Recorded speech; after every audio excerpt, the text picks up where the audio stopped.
இப்போது புதிய அறிமுகம் ஆச்சி ஹோட்டல் சாம்பார் மற்றும் ஆச்சி இடிச்ச சாம்பார் 50 கிராம் ரூபாய் 20 மட்டுமே.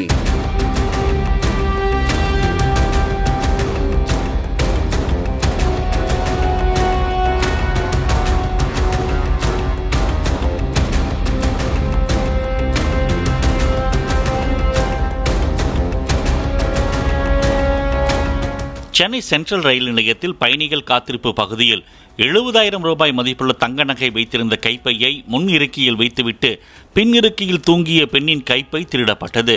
இதுகுறித்து ஜார்க்கண்டை சேர்ந்த அந்த பெண் அளித்த புகாரில் சிசிடிவி பதிவுகளை ஆய்வு செய்த போலீசார் விருதுநகர் மாவட்டத்தை சேர்ந்தவரை கைது செய்து நகையை மீட்டனர்.